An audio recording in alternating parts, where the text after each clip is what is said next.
So today we have a very amazing guest. I'm so excited about this episode, guys. Could you introduce yourself for us? Yeah, hello everyone. My name is Tracy. I'm currently in New York City and I work as a relocation coach and somatic practitioner, helping people navigate the emotional layer of relocation. And thank you for having me here. My pleasure. This is so exciting. Okay, so I know I said that a lot of times. You'll hear me say that a lot. But okay, so where were you born, Tracy? Yeah, I was born in a small town in northeast China called Fushun. Bullshit. Okay, okay. So how long was it before you made your transition to the US? Um, actually came to New York City 3 years ago, but my relocation journey started when I was 16 years old. And at that time, my relocation was triggered by an unexpected opportunity. So since then, I lived in 6 cities around the world. And so each time I moved to a new place, I give myself 90 days to try it out to see if I will like it. And now after 22 years, 6 different cities, I've made myself home in places all over the world. And now I'm just super passionate about helping other people to do the same, really finding that sense of home no matter where life is taking you.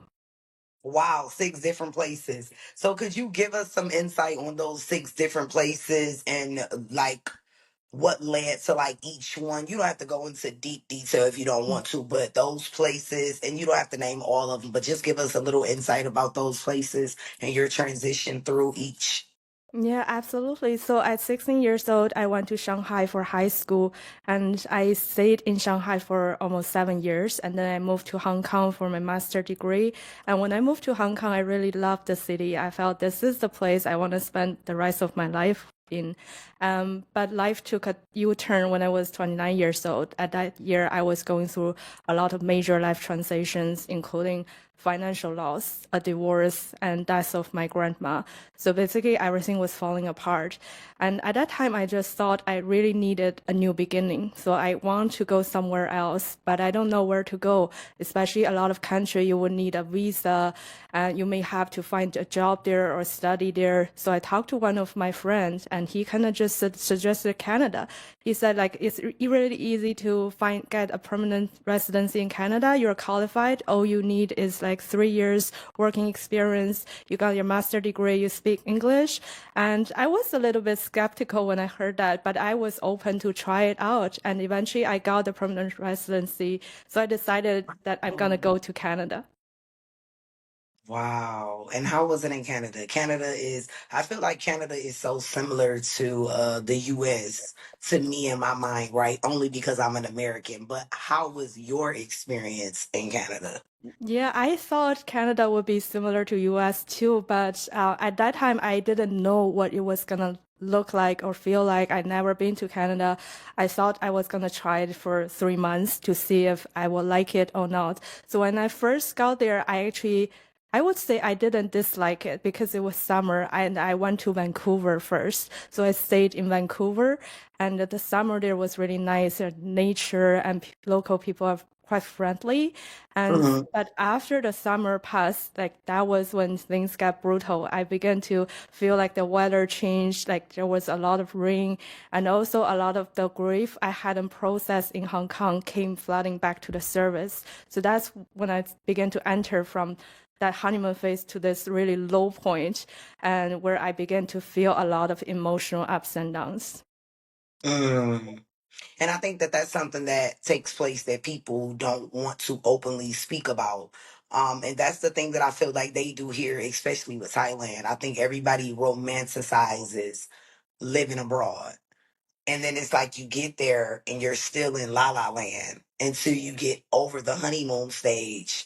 And then you're like, okay, yeah, it's no longer $3, $5 meals like people keep saying and massages, which they just seem to always say that, right? But it's like, no, after that honeymoon stage, things start kicking in. And it's Yeah. not easy to process. And this is what I feel like people should talk about more openly in safe spaces. And this is why we are here, because I need people to know that this takes place. There is going to be a time where you hit a low point and you need to be able to transition through it without going back, right? So At that moment, were you like, okay, probably not Canada? Probably Yeah. not. Like, I probably don't want to stay here. Like, maybe we need to pick a different place. So, when did you get to that point and where did you go to after? Yeah, so actually after the 3 months, I started to feel, no, this is not for me. I don't want to stay there. I began to second guess my decisions. So maybe I should go back to Hong Kong. I was thinking that. And, but the thing is, I also had a lot of positive things in Canada where I can sense that too. Like I started meeting people from different events, meetup groups. And from one of the meetup, I met one of the best friends in my life. And so that friendship was really like a gift to me. And so that's one of the reasons I feel like maybe I should keep staying to see if this will work. And eventually I stayed there for 4 years. And that 4 years became a spiritual journey where I experienced a lot of deeper transformation. Wow, I love that. So it's like you got through the hard times, but it was beneficial in the end. And I love that about the journey. I kind of can relate to that a lot, especially being here. Like you'll go through those moments and you're so discouraged, right? And then it's like, this is difficult, this is hard. And then a blessing arrived. And then you're Yeah. like, okay, I made it through. That is a reminder that you worked hard and that you didn't give up. So you're being blessed in the end. I love that. I love that. So after the 4 years, where did you go? After the 4 years, I moved to Toronto. So I did 4 years of inner work, really began to work with my emotions, my mindset, really began to Mm, rediscover who I truly am, what do I truly want. And then I feel like Vancouver has fulfilled its purpose in my life after 4 years. It's time for me to move on. And that was during COVID. So there was this shutdown worldwide. So I couldn't go to other countries, but I wanted to try somewhere else. Then Toronto came to my mind because I always love big cities. So I thought either Vancouver or Toronto if I had to stay in Canada. So I just decided, let me try to go to Toronto and see what that looks like. So I ended up staying in Toronto for less than a year, almost 11 months before I moved to New York. mm. Wow. Big cities. So what is it that you like about big cities, if you don't mind me asking? I'm interested. Yeah, that's a good question because growing up, I had a lot of thoughts, ideas from my family members. They said if you want to have a better career opportunity or education better opportunity, you have to go to those big cities. They have more jobs or more opportunities, more possibilities. So I feel that's kind of just idea passed down to me from my family. And when I really Um, moved to the new big cities, I find like they are really convenient. You pretty much can find anything anywhere. You can meet different people with different backgrounds. So there is diversity and there is kind of openness. So that's what I really enjoy about big cities. But I also like the big city that has nature because I feel we need both. We need a combination of both nature and big city. If you we want to do. slow down, you need space, and then they also have like parks, beach, or nature you can enjoy. Yeah, I love that. Wow, that's a good perspective. Big cities, more opportunities. I love that. I love that. And I definitely think that that's true. I think that that's true. So, New York, wow. New York. Because I am from the Midwest, right? So, whew, traveling to New York was a lot for me. I often get overstimulated in New York only because it's so much energy, it's so many people. So, going to New York, how was that when you first got there? How did you feel? What was your thoughts? What were your emotions being in? Because that's truly New York is a lot. So, how did that transition feel in your world? Yeah, that was a great question. So actually the first time I visited New York was 2017. At that time I lived in Vancouver and I came here for just a business trip. At that time I felt like overwhelmed. This is too much for me. The streets are busy, like it's so fast paced. I feel no, I cannot handle this. I'd rather just be here for a vacation, but I didn't think I was gonna stay here long term. But again, 5 years later when I came back, I feel like this is a completely different place. Like people are really open, they're really vibrant energy. Like it just feels like a so much different than the first time I came here. And but now looking back, I feel it's because most part because I changed on the inside. I did a lot of work in those 5 years in Canada where I tried to build that inner strength, inner peace. And so when I show up in New York for the second time, I feel like I can handle this. I can see a lot of positivities in this new city, and I would like to utilize the resource I have here. So I kind of have a different mindset. I feel like the energy feels a lot more open, more vibrant. More open and more vibrant. Mm. Okay, so let's unpack the kind of healing work that takes place so that you can have a different experience. So, what type of practices would you say aided? Like, what helped you in being able to experience it one way through one lens and then returning and experiencing it through another lens?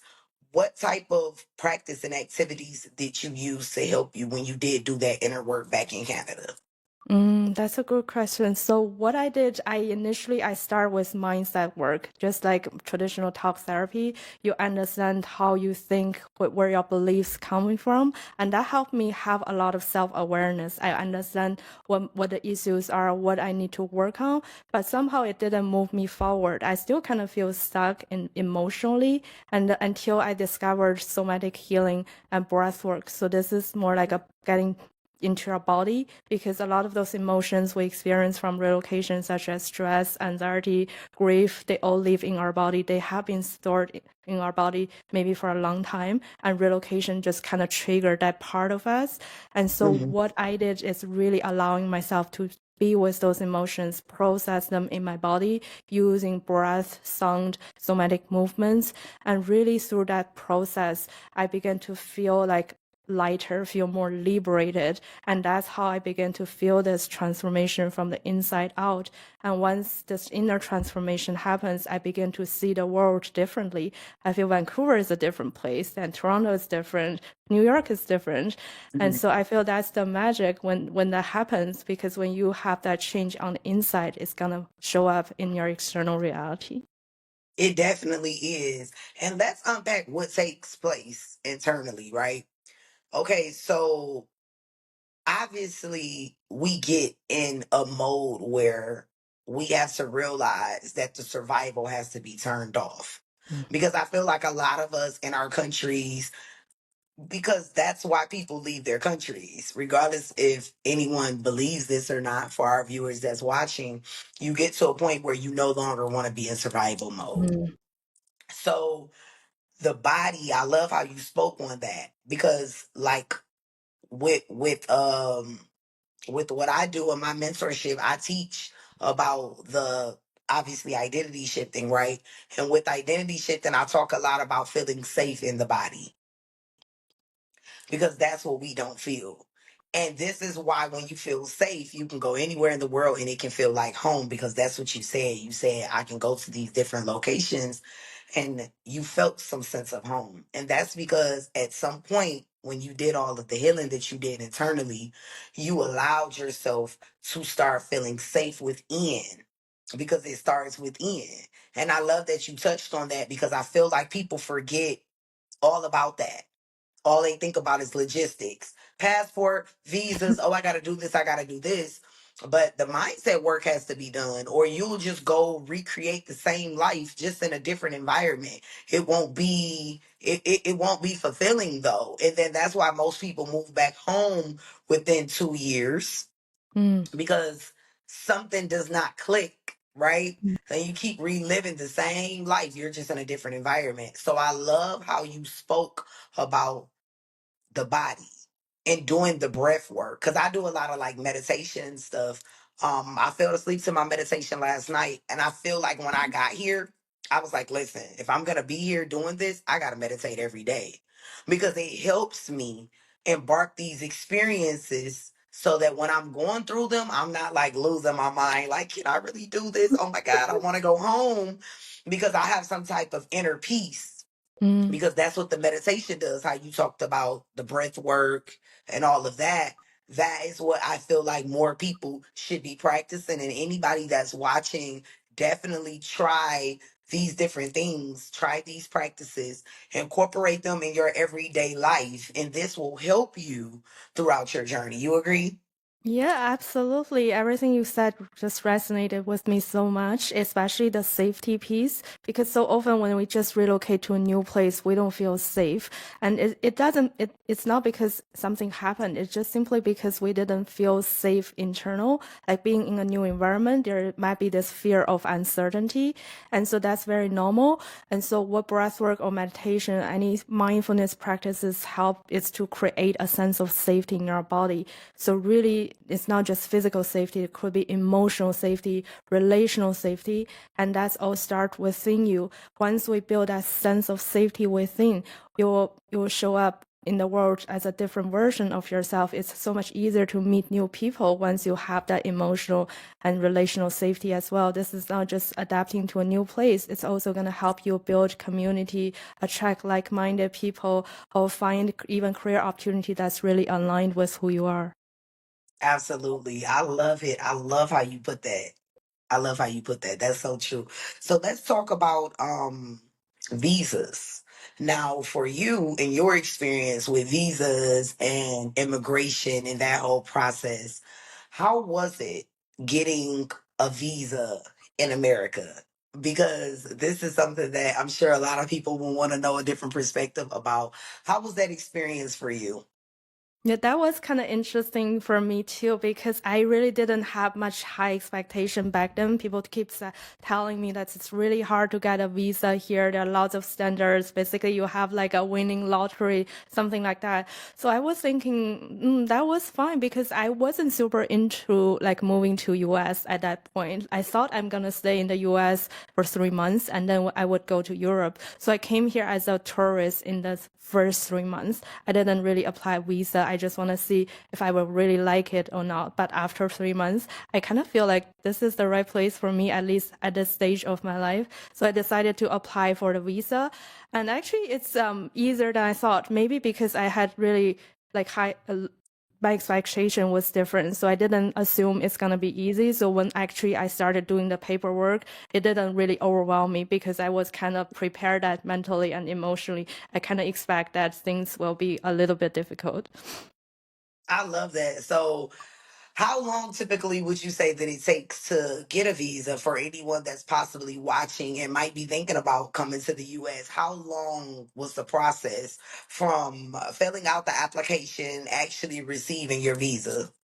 I feel depends on the individual, depends on your experience and your financial situation, and also what kind of visa you're going to apply. Also depends on your network, whether you have a lawyer you trust, or maybe you have an employer who can sponsor you. If you get all the resources already, that's ready. So it might only take 3 months, but if you just start from scratch, you may need to start with research and find the right connections. That may take a year. So I would say from 3 months to a year. 3 months to a year. Okay, okay. I like that. Okay, so when you went, because a lot of people always like to know about this, right? They always ask this question. This is a big deal, working abroad. So, did you already go with the job or did you apply for a job once you arrived? What was your experience with career working? Like, what did that look like for you? Yeah, so career is a really interesting aspect of this relocation journey. Because when I was in Hong Kong, I had a traditional 9 to 5 job. At that time, all I wanted is just to have a high paying corporate job. I want stable income. But then because of the life transitions, I feel like I needed a new start. So I kind of just wanted to quit from my previous job. I sent my boss this resignation letter, say I'm gonna move to Vancouver. I have to quit. But then it didn't happen because then my manager and my boss said, but we don't want you to go. We want to give you this opportunity to work remotely for us. But at that time, that was 2017. Remote work is very like strange to a lot of people. And none of us knew if this will work or not. So they gave me 3 months to test it out. And I also give myself 3 months to try if this remote thing or if this whole relocation to Vancouver would work out. And so I did that for 3 months in Vancouver. And at that time, I was also looking for other local jobs, but I didn't find anything that's really aligned with me. So I kept doing the remote job. And eventually, I made a lot of progress with that remote work. And it helped me grow either financially, professionally, personally, and eventually gave me the freedom to do what I love and live anywhere in the world, because it opened up a lot of new doors to me. Especially I met my friends and she kind of introduced me to a new path, because the first time we talked to each other, she said, you sound like my therapist. And that's when I began to explore a new path while I was doing my remote job. And so there was a time where I was doing both, and until when I leave Vancouver, I decided to fully commit to this job as a somatic practitioner and relocation coach. And that just kind of things just kind of unfold from there. Wow. So will we say full entrepreneurship now? Yeah. I love that. Congratulations. Thank That's a you. beautiful, that's a beautiful storyline from 9 to 5 to remote work to entrepreneurship. And that's such a blessing. I feel like it was so rewarding for you too. Like it just seems like it was destined and all aligned how it worked out for you. And I'm sure that that was very fulfilling and a confirmation for you as well to know like, okay, I'm on the right track. Like this is Yeah. purpose, you know? Yeah. So tell us more about what you do in your business. Could you share that with us? Like just I know you talked about how you do the somatic healing, how you help people, but could you give us a day in the life or, some experiences you've had? I really want people to get a good idea on how powerful it is on what it is that you do. Because Yeah. I don't see this often. Honestly, I don't know anyone else that does what you do as far as the mindset side of it. Everybody is like logistics. And that's why I push it so hard, right? With the identity shifting and the neuroscience of it. So I'm so grateful to connect with you because we're like in the same team as far as helping people mentally. So could you share that with us? Yeah, of course. Yeah, you're right. Most of the personal development world is still focused more on the mindset, on trying to reframe the belief. And what somatic healing does is really allowing us to release the mind, quiet the mind, so that we can drop deeper into our body. And through this process, we can build a sense of home within. Because this also came from my personal experience. I lived in 6 cities around the world. For a long time, I was searching for a place to belong. I thought if one day I could just settle down in the city, find a good job and achieve financial freedom, get married with 2 kids, have a picture perfect life, then I can finally feel I belong. Until I moved to Vancouver, started doing this inner work, I realized the ultimate home is the one you build in your heart. And then people would ask, then how do you build that home in your heart? So I was searching for answers for a long time through whether it's meditation, breath work. And I feel I need something more. I feel like there is more to it. And then I discovered somatic healing and parts work. I feel this is the like the missing piece of the puzzle, because when we say building a sense of home, this is not just a logical idea. It's a felt sense in your body. It's the feeling of safety, feeling of stability, feeling of peace. And we can definitely get to that place through somatic healing. So somatic healing is all about processing those emotions that have been stored in our body through our breath, through sound, through movement. And when we really allow ourselves to be present with them, to feel all the way through them, eventually we'll connect to that deeper place of wisdom inside our body. And that's how your heart, your intuition will begin to speak to you. And that's how we begin to feel this inner belonging, feel at peace at home wherever life is taking you. And the beautiful thing about that is once you connect to this inner guidance, you either find peace where you are or you naturally move to the next place that's more aligned with who you're becoming. Because I do believe like human beings are like flowers. You need to find the right environment that nourishes you. And now everyone is going to be different. Some flowers Yes. need sunshine, some flowers need shade. So this journey is all about understanding who you truly are, what kind of environment is truly right for you. And somatic healing allow us to do that, so we can make those decisions based on our inner truth rather than someone else's opinions. Because when it comes to relocation, a lot of people follow trends, or sometimes it's just doing what other people are doing, but really somatic healing allow us to release those noises, those other people's voice, so that you can listen to your own voice. I feel that's the power of this work. Wow. Listen to how you talk about it. You really know your shit, Tracy. I'm I super love it. passionate about that. Yes, because I love it how this has been a lived experience for you. You have lived these things you speak about, and I can feel it. And I think that that's what makes it so powerful. And listen, if you needed any other confirmations, because sometimes we need these reminders that we're living in our purpose, honey, you are living in your purpose. I just, when you speak, I can feel it, right? And that's how I know that you are destined to do that kind of work. And it's very important for people to connect with and book and do business with people like you, because this is not an easy journey. And it's a beautiful journey, but it has to be navigated like a certain kind of way, right? And in order for people to truly, truly get the best benefit of living abroad, they have to go within. And I think that that's what we're highlighting on this episode for anyone that's watching.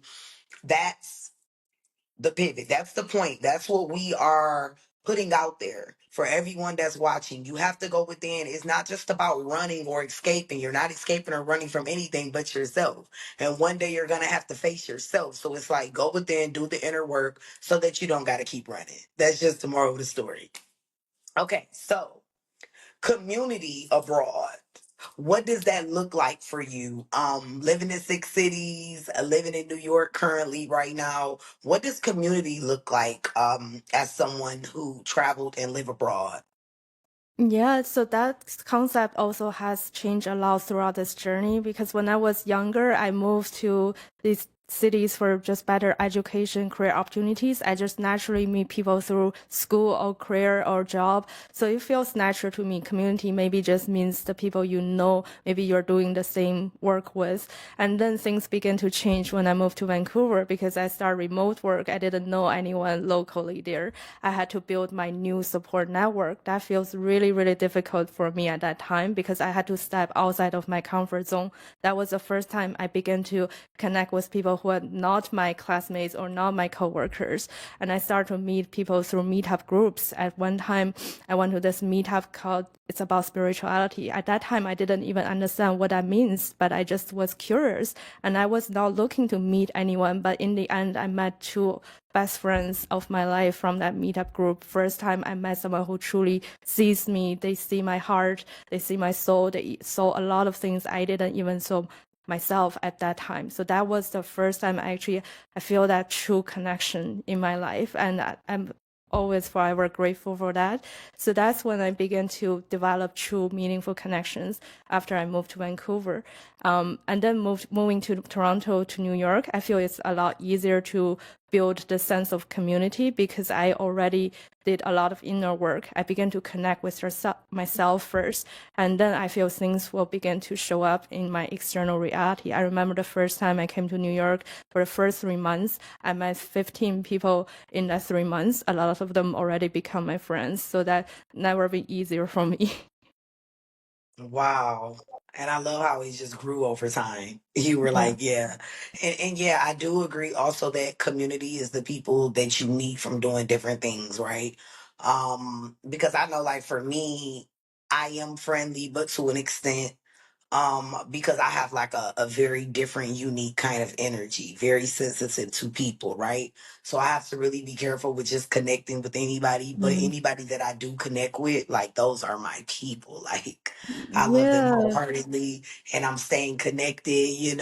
So it's very good when you could just meet people that you like that can become friends. Community is important when living abroad because you have those moments where you might get a little lonely and you don't have anybody familiar. So when you know you created these friendships of new faces, it's so comforting, especially in times where you just need, some support, some outside support. Yeah, So I absolutely. I definitely feel love that. Yeah, I feel the same. It's like also a journey of redefining what community means to you. At the beginning, maybe I thought community means people who share the same job, went to the same school, and then I realized it's not just about those circumstances. It's more about the real connection, whether you share the same value or even the similar energy. And then moving to New York, I went to a place where I feel like I was open to more new people, new experience. And now at this point of my life, I kind of feel like I become more selective because I feel like the quality of those relationships is more important than the quantity. Like one rich relationship is more important than 100 casual connections.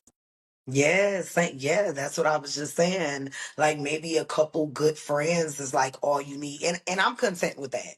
Cause I don't have to have like a lot of people. Like I was saying, I'm very sensitive to energy. I don't want to be distracted. Mm. A couple good friends is like so good to have. Like I'm grateful for that. And I'm sure you are too, especially, creating this new life. Cause that's what we're doing. We're creating a whole new reality. So it's good to have different valuable people around you in this new reality. It just makes it so much more fulfilling, right?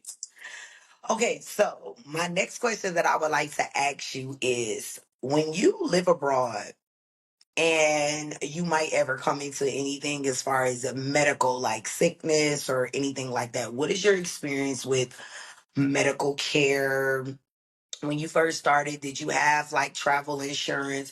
What was your experience and what advice would you give to our viewers as far as traveling abroad and having some kind of insurance to cover for just in case?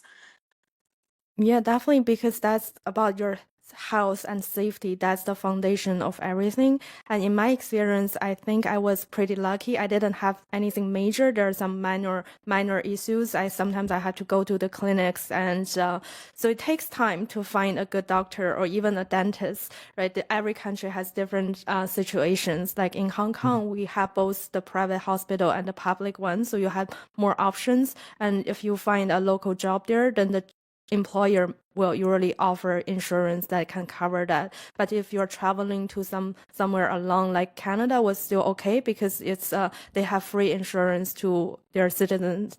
It's like it can benefit everyone. And if you need something extra, you can buy additional to get the additional medicine or the extra services you need. But I know the Mhm. situation in the US is pretty tough right now. It depends on what insurance you choose. There are so many different plans. Until at this point, I'm still pretty confused because they give you like 100 options, and I'm not super clear about what option will include actually. So I would still suggest talking to a specialist or maybe someone else who has experienced that, because I feel the best way to get information is not just on Google or getting more information. It's through your connection. If you can find someone trust, someone who went through that journey, so that it would be your best resource. I love that. I love that. That's very true. That's very true. Because you don't really know, right? And I think someone was it yesterday or was it the other day on the live stream? Someone asked about having a baby abroad, right? Starting a Mm, family. And I just basically spoke about the fact that it's very important to do research on where you go, doctors, hospitals, clinics. It's important. Read reviews, do your research because you don't know these people.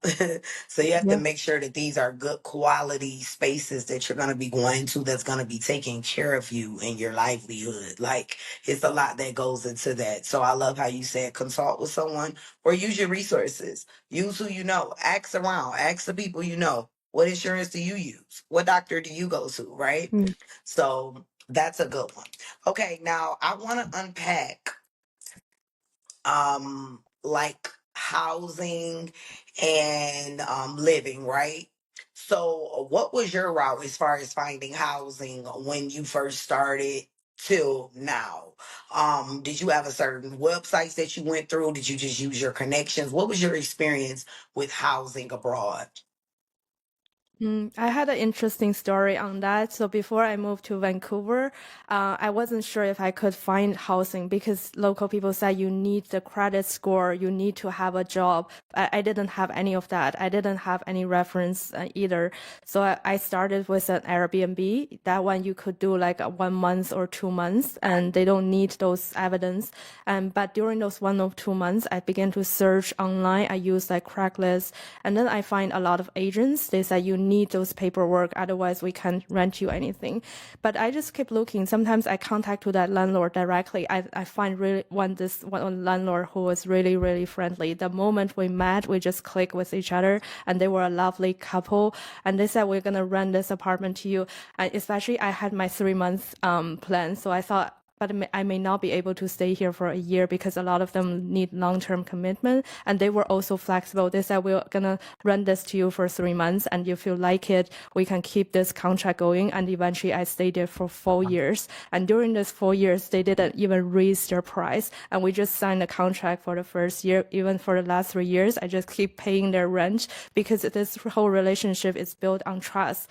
And when it comes to these things like finding a housing, I still feel it's about human to human connection, because you have to meet your landlord, you talk to them, and when you talk to each other, you will be able to discern, is this person really trustworthy? Because I also have friends and they have an apartment in New York City and they rent it to someone else. They got all the paperwork ready, they got all the income statement, the reference, but eventually that landlord still destroyed the whole house, because you cannot tell whether this person is trustworthy or not just based on the paper. You have to sometimes you have to spend time with them to find out if they are really trustworthy or not. But sometimes you can also use your intuition to feel if this is really the right person for you. This is also about energetic alignment. We say you kind of feel this person's vibe before this person even say a word. And this is also something we do in our inner work, somatic healing, when you can have better discernment to say who is your people, who is not. And then it just simplifies the whole process. You don't even need to use the paperwork to justify whether this is the right apartment or the right landlord for you. You can just trust your inner guidance. Wow, Tracy. I love that. Because that's so true. Like when you work internally and you work through those things, you clear out all the smoke, right? And when you're able to really feel and know who you are, you can know who other people are. You will be able to Yeah. identify, the things that they might feel like you can't see. Your discernment has to be on 1,000 when you live abroad. For everybody that's watching, this is why I say starting the work before you leave is important, because you got to be able to know, can I trust this person? You know what I'm saying? Like for me, it was so hard for me to find an agent, and then I ended up connecting with my agent. And good thing is she speaks English really well, which was a pro because I wasn't that good yet at speaking Thai, and we built a relationship. I had to feel safe with Mm. her though. You get what I'm saying? And over time, we went Yeah. through so much together. And I started to see her for who she really was. And I was like, I trust her. That day forward, Mm. it made the experience good. And even though it started rocky, I ended up getting a beautiful home, better than what I expected, right? But that's because at some point I had to trust myself in order to navigate through these different people and find the person that, like you said, energetically aligns. You guys hear that? That's Yeah. watching, energetically aligns. This is agents, this is friends, this is people you do business with in any kind of way, this is locations you go to and visit, these are drivers, this is people that is going to be a part of your everyday life. You have to make sure that these are your people and that they are trustworthy, because everyone isn't. Like you said with your friend, you could come into those kind of experiences all the time as a foreigner, because you're foreign to the land, you're not native to that environment, so you don't know. So someone could be telling you something and you'll be taking it in like, oh, okay. And then you'll learn later that, did you know they were scamming you, girl? And you'll be like, you know? So I love that you touched on that. That was very deep, good insight.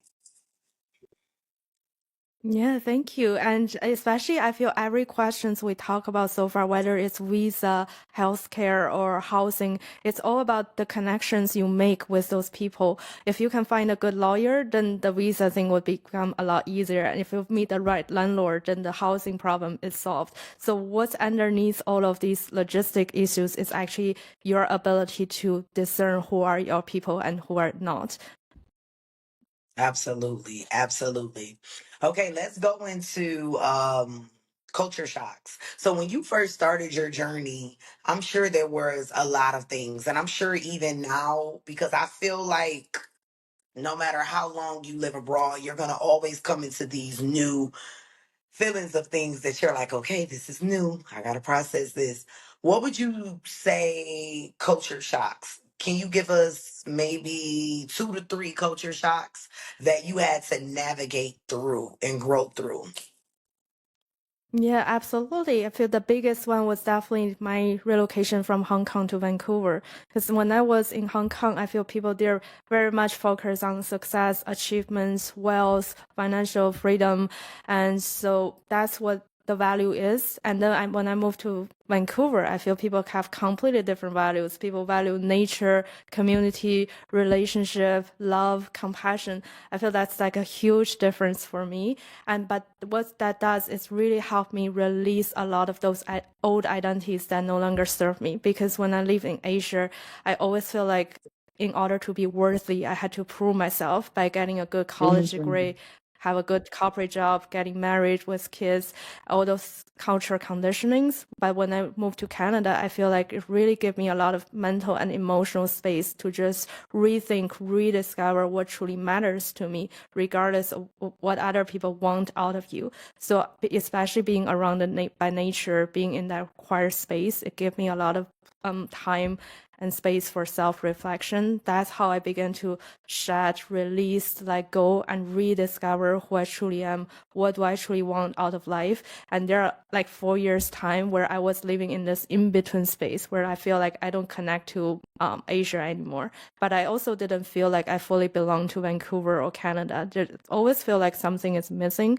And so I was there still searching for that belonging until after that 4 years of inner work. I feel like I moved to a new place where I feel like I don't have to belong anywhere. I don't have to be attached to one culture or the other.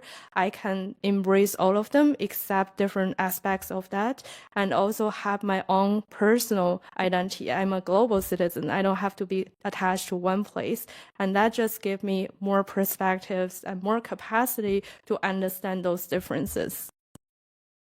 Global citizen. I say that often. And I truly feel like when you do live abroad, you learn that, you become that. Like that's what we Yeah. are. We are citizens of the world, of the universe, right? And wow, like I just love the way you break things down because I feel like I can relate to you so much. And I don't typically have these conversations rarely because it's rare that you meet people that get it as far as the internal experiences and, just really figuring out what it is that you want and realizing that your native country or land or home no longer gave you that. And it's not that you hated Hong Kong or where you're from. We love where we're born. I know I can say that. I love being an American. I'm proud of that. But at the same time, spiritually, I outgrew America, right? And I'm sure you can Yeah. say the same. At some point, you outgrew it.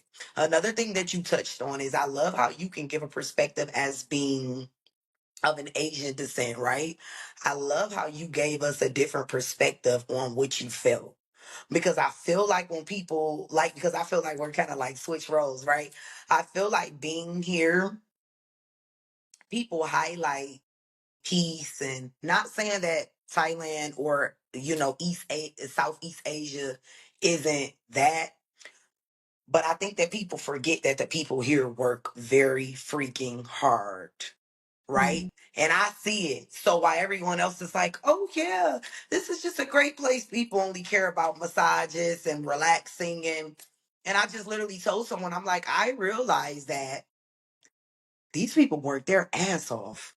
Yeah. Everything is business. Like I even see kids running businesses. I saw a little boy, his mom didn't speak English, but he did. And he was like running the cashier at the front of the business. He was a child. He had to be about 10, my son's age.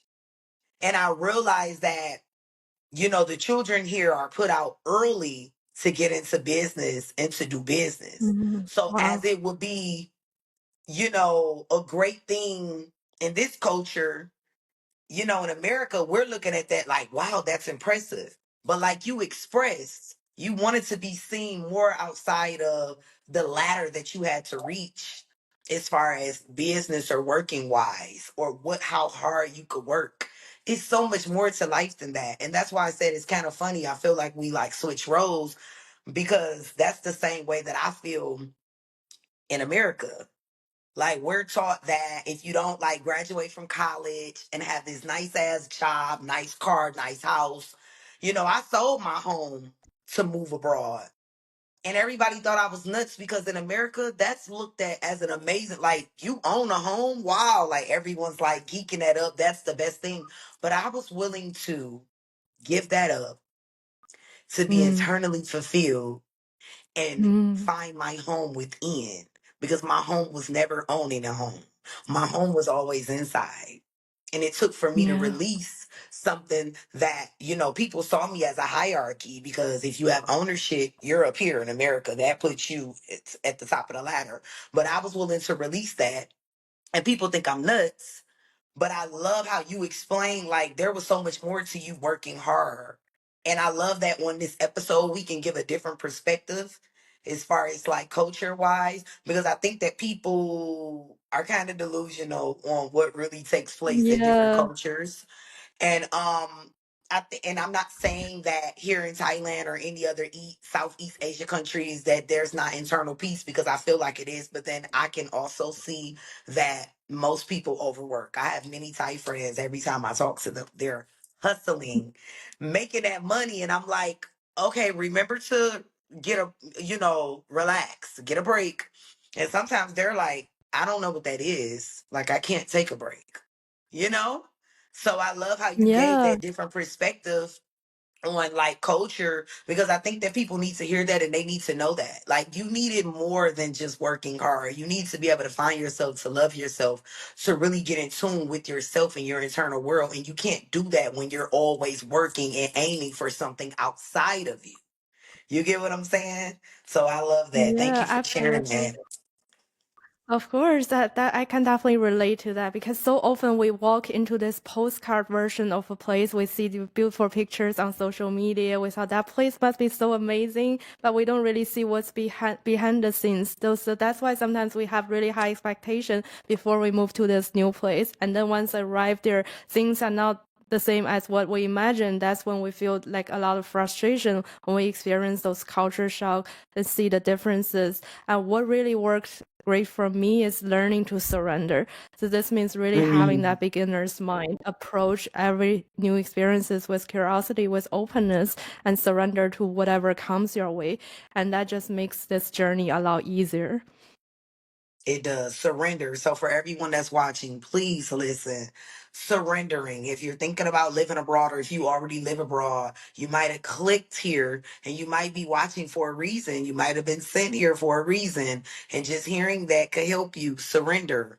Surrender. Yes, Tracy. I love that. I love that. We got to do so much more work together because I just Yeah. love how you put things into perspective. And I feel like we need more people like you in the line of work that you're in because I'm telling you, I sit for days and hours at a time and I'm just thinking like this is so much more than what it appears to be. And social media has created this fake facade on how the moving abroad journey is. Hey, it's so fun and yeah, we just get to eat cheap food and live for cheap and it's like everything is about affordability and cheap, but it's like no, it's so much more to this. You're literally not the same. Something changed in your mind. You're being reprogrammed. Your belief system will be challenged to the highest degree. Everything that you once knew as your reality is no longer it. So how you view things, Yeah, how you go absolutely. about life is going to be shifted. You're going to be presented with something new. And it's like, how are you going to navigate that? How are you going to handle that? I just made a video the other day about problem solving. Are you a problem solver? Because when you live abroad, you have to become one. And if you're a person that's not solution based, this journey will chew you alive, okay? It will eat you and spit you out because you have to be solution based. You have to have a personality where you're into always shifting, figuring things out. And you got to be quick with it and able to navigate each new experience, like you said, surrender. So I love Yeah, that. I love that a lot. absolutely. And I feel a lot of that is also about being resourcefulness. Like a lot of people say, I just need resource. Money can solve anything. But actually, it's not really about the resource. It's about resourcefulness. It's how you begin to find those resources in your surroundings, how you trust yourself, because you do have this inner pharmacy. You have whatever you needed from the external Mhm. world. And once we begin to connect to that inner resource, things will begin to manifest in your external reality. You will begin to attract money or career opportunities, like-minded people. Like, because I feel the external world is just a reflection of our inner space. If we feel that abundance, feel that connection on the inside, it will begin to show up on the external reality. Absolutely. The two will meet. The two will meet indefinitely. Mm. Okay. So I was gonna ask you pros and cons, but I feel like I mean I guess I could, but like with how you do things, I probably don't even feel like you have an actual con, or if you do, you'll be able to break it down on how to, transform through that. So did you want to maybe share a pro and a con? It's up to you. Yeah, I feel definitely each city comes with some gains, some losses. There is definitely no perfect place on the whole planet. Each Right. time you move to a new place, you have to sacrifice something or give up something. And that's always this grief I have been carrying. And I don't think it will go away. It's just learning to move through this. Like, for example, when I moved from Hong Kong to Vancouver, I had to sacrifice the career I had in Hong Kong, some really good coworkers, my mentors, and I still like really grateful for having those people in my life, even though they're no longer in my life today. So sometimes I still experience that grief. I feel that's the cost of moving to a new place. Each time you grow, you evolve. There would be some relationship that doesn't grow with you. There are a lot of relationship, friendship that cannot survive the distance. So that's also the part that really always like I feel this ache in my heart, and I'm learning to live with that. Wow, I've been feeling that ache too, and it's a process too because you have these expectations of people that you've been connected to forever, and then I'm like, it seems Yeah. like when I personally moved, everybody that I was talking to on a regular, they disappeared, and like I'm not super open to the world, so like I was saying earlier, when I befriend somebody or when I connect with them, like I really love my people, and that's something Mm. that I'm still learning that I haven't got over either is definitely an ache because you have these expectations on I thought this friendship or this connection was forever. Yeah. Or I thought that I would be connected to these people forever and that distance literally changed and it's like now it's quiet. Where are these people? And it hurts sometimes, but like also with me, I'm learning to just release it, letting it be what it is because I'm meeting new friends anyway. And I'm connecting with like minded souls like yourself constantly. And a lot of the people I'm connected with, I am creating friendships. I am able to just chat from time to time to send a text like, hey, I hope all is well. It's nice to Mm. just create the new connections. And then it shows you that when you change, you don't only change, the people around you change. So therefore, you meet new people, Yeah. and that's okay, you know? Yeah. Yeah, absolutely. And also it makes you cherish those friendship even more because you don't know how things will change in the future. All we have is this present moment. And when we do gather with those important people in our life, we cherish them even more. We just want to make the best of each moment we have. Yes, definitely. That's the beautiful part about it. Just appreciating it. And that's another thing I'm learning too, being here. I'm like, I'm not going to put emphasis on any challenges or anything that takes place. I'm going to enjoy every moment because I got this thing where when I was like staying in the Bahamas for a period of time, I remember having these experiences and then I remember leaving, right? And then I remember missing the experiences and it made me remember to stay present because no matter what you're going Mm. through in that moment, you're going to mourn that experience at some point where when you're growing and when you overcome and when you change and you're shifting constantly, you're going to be like, wow, that wasn't that bad. I wish I would have put more emphasis on enjoying that present moment instead of thinking about the past or Mm. thinking about the future. And it made me realize, like you said, we need to stick to being present because we miss things. For everybody that's watching, you miss some of the best moments when you don't focus on being present. You miss some of the best experiences, some things you really need to learn, and you're too busy thinking about what's coming up or what you went through. Stay present. because you will appreciate things a lot more and your experiences will be a lot more impactful. Yeah, I love that. And this is also like a lot of us, I think, struggle with when we first move abroad. We want to know about the future too. We want to know if I can really make this place feel like home, maybe in 5, 10 years, where would I be? Will I settle down? Right. We always kind of like future mind as well. But really, it's you take care of this present moment. The future will take care of itself. And you don't have to know who you are in 5 years, 10 years. All you need is just to know who you are in this moment. How do you want this hour to be? How do you want the day to be? Because everything connects everything. Everything impacts everything. It's the micro moments that truly matters.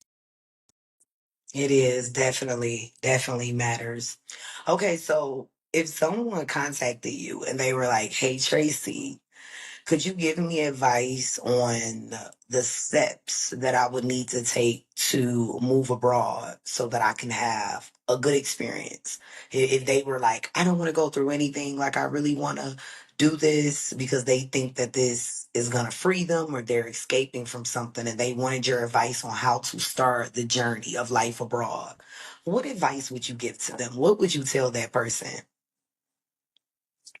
Yeah, that's a good question. So I actually created a free ebook on my website, helping people navigate the emotional layer of relocation. Anyone can download it on my website. It's tracyzhang.com. So basically from that ebook, I summarize there are 5 phases almost every person will go through after they move abroad. So, and this is how you can prepare for each of the phase. So the first phase is what we talk about is the honeymoon phase. You may have this really big vision for what the chapter will look like, but sometimes the reality doesn't meet your dream. And so it's really important to have this beginner mindset once you are approaching these new experiences. And after those honeymoon phase, the second phase is the culture shock. This is where you begin to see the difference. You feel like there might be different habits, different traditions, even the language barrier, and that can make you feel this really uncomfortable, sometimes even frustration. And so this is also where some people begin to navigate the feeling of loneliness, isolation, and then they may move into the third phase, which is the low point. This is where the loneliness turned into grief, and they begin to wonder, did I make a mistake? Should I like maybe move back or go somewhere else? So what's really important for people to remember is that you don't want to make a decision at the height of your emotionality. You want to wait until those emotional waves fully pass so that you can come back to a place of clarity and regulation. And this is what we do in somatic healing as well. We help people process those regret, grief, loneliness, disappointment, so you can begin to come back to a place of peace and move out of the low point. And once people move out of the low point, they will enter the fourth stage, which is the adaptation. So they will begin to learn to adjust to this new environment again. So they're learning maybe they're learning the language and socializing with new people. And this is where a lot of people experience that identity shifts and they begin to figure out who they truly are, what do they truly want. And so this space really gives yourself time to process. It's okay that you feel lost, confusion, or empty, because this is a sacred pause. This is for your soul to finally speak its truth to you. And then eventually, after these 4 phases, you will reach the final stage, which is the integration and belonging. You'll begin to feel at home, whether in this new place or maybe you find another place that's more aligned with who you are. But because you have built that sense of home within, so you feel at peace no matter where life is taking you. So these are the 5 emotional phases every person will go through as they are moving abroad. So it's really helpful for anyone who are planning to understand these phases and learn the tools to navigate each phases. So you can download on my website the free ebook, and the website is tracyzhang.com. I love it. I love it. I got an idea that we're going to talk about after the recording, because like I really definitely think that we can do some powerful things together. I just love how in depth you go with your explanations, and that's how I know you know your shit and you're not just talking and baiting. And this is very much so purpose passion. I love how deep you go with it because I feel like this is what people need to speak about. This is what moving abroad is about. it honestly was never about logistics. Logistics just happens to be a big part of it that you need in order to travel. You Yeah. have to have those things. But even before going into those things, there is a whole mind shift, mindset, reconstruct, right? A reconstruction, a reprogramming, a cleansing, right? You got to clean up shop. There's a lot that has to take place. And I think that, anyone that's watching this, if you are thinking about moving abroad, I want you to know that it's so much more than you just getting your passport. If you thought that, then you need to try again. Maybe this isn't it, maybe not right now. Because you will literally be stripped and then you have to rebuild. And you will be giving the right things to rebuild this time because a lot of what is a part of our belief system and our identity is what we were taught. And a lot of those things don't even resonate with us, but we accept it. We take it because it's all we know. And if you've never left your native environment, then you won't know that you don't resonate with those things or that they don't align. You're just kind Yeah. of going with whatever. But when you leave, you're like, oh no, this isn't me. I don't even like this. You won't even like the same food. You won't even like the same music. You even start dressing different because you will really be learning that a lot of those things were pushed onto you. You were told who to be. And now you're in a place where you can be who you truly are. It's a difference, right? Yeah, absolutely. So that's why I always say relocation is never just about changing your address. It's a self-discovery journey because being in a new place gives you the opportunity to release those culture conditionings, family, friends, expectations to really discover what do you truly want, what's most meaningful for you. And so that's the gift of relocation is really helping you discover your true essence because I think we all have our unique gifts, talents. We all have different energy, different personality. And I believe every person was put on this planet for a unique purpose. And then this journey is all about identifying what your purpose is, what your talents are, and how to use them to serve people, to really make a positive impact on the world. And relocation is kind of like a catalyst for you to find who you truly are and fulfill that purpose. And fulfill that purpose. Absolutely. I really enjoyed you today. I really truly enjoyed you. And I hope that everyone that's watching did as well. Could you give us your information on where to find you on social media and repeat your website so that everyone can know where to find you? And I'm also going to put her information in the description for anybody that would like to head over to Instagram or her website and support her. Yeah. Absolutely, I would love to connect. So I have my Instagram and TikTok and YouTube. That's all the same name, Tracy Zhang Coaching, and also my website is tracyzhang.com. And yeah, definitely feel free to download the ebook and learn more about the emotional journey of relocation. I'd love to support you and help people build that true sense of home on the inside. Yes, I love it. So make sure you guys head over to her website and get that ebook. Like I said, I don't even see many people doing that either. It's a free ebook and it's helping you with mindset. Okay. So it's helping you shift your mindset and get into the true knowing of how you need to identify yourself on this journey. So thank you guys so much for watching. Please make sure you like, subscribe, share, comment. Tell us how you like the episode. If there's any takeaways you want to discuss, any questions you would like to ask, please drop them in the comments. And I will see you guys next Thursday. New episode. Peace. Bye. Thank you.